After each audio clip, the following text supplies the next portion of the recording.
You would think the American West would be the ideal place to strike it rich panning for gold. But Ralphie's doing it here, the Jewelry District in New York City.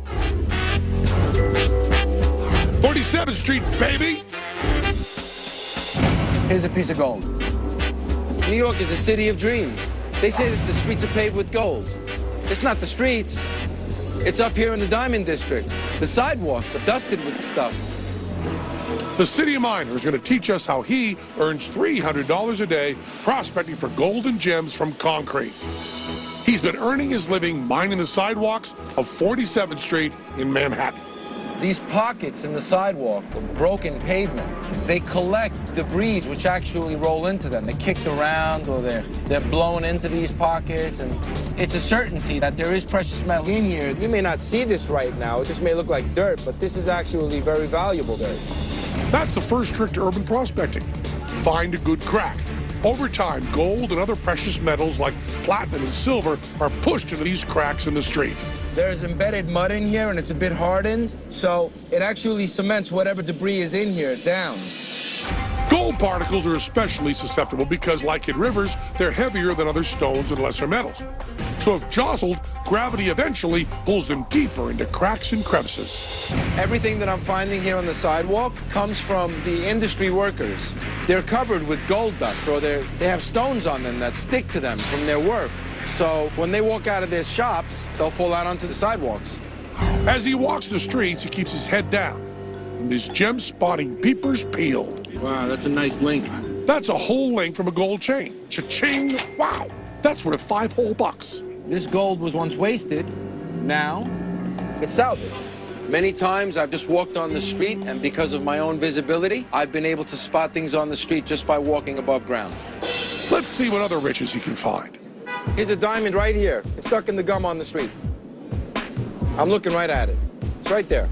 See that? That's a diamond. And it looks like a single cut, and it is real, and it's been mounted in this gum on the street.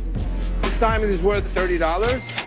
If this diamond was sold by Tiffany's, it could probably be sold for maybe $200, $300. The streets of New York are paved with gold, and there's diamonds in these gold pavements. The next step in urban mining is to load up all the crud you dig out from the cracks and crevices and pack them in your backpack and head home to mom and dad's.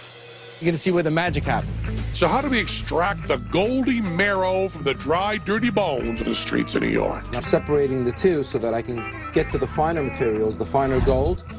Ralphie separates the bigger chunks, then spreads them all out. This magnet I'm using to separate magnetic objects from the non-magnetic objects. The magnetic objects are not precious, and they're not worth anything. I see. Gold is magnetic. So all the cheap, heavy stuff that won't get you rich sticks to the magnet, and all the good, heavy stuff stays behind. The next step is to go through very carefully with tweezers and look for treasure.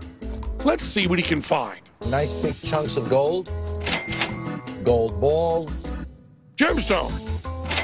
finding rubies. And small diamonds. I know that there's some fake diamonds in there, and I know that there's some real diamonds in there, but I won't make any determination without testing every one. Amazing. He's already got a small harvest of gems and gold just by picking through the debris.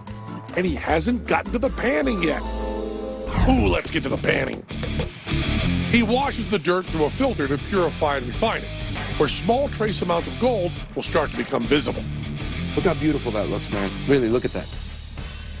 That's better than sex. Oh, that's for sure. It's finally time to pan. Check it out. He's using a gold pan and the exact same techniques as the old-timey gold rushers, jostling the pan so the heavy gold sinks beneath the other dirt.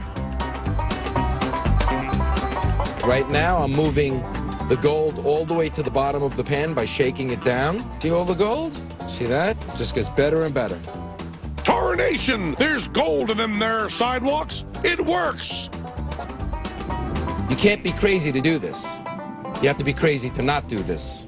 The gold dust that I've compiled over the past month, this in and of itself is probably worth about maybe $3,000 to $4,000. So here's a way to make a living. Just go to New York City and pan for gold. But they might not take kindly to claim jumpers in these parts.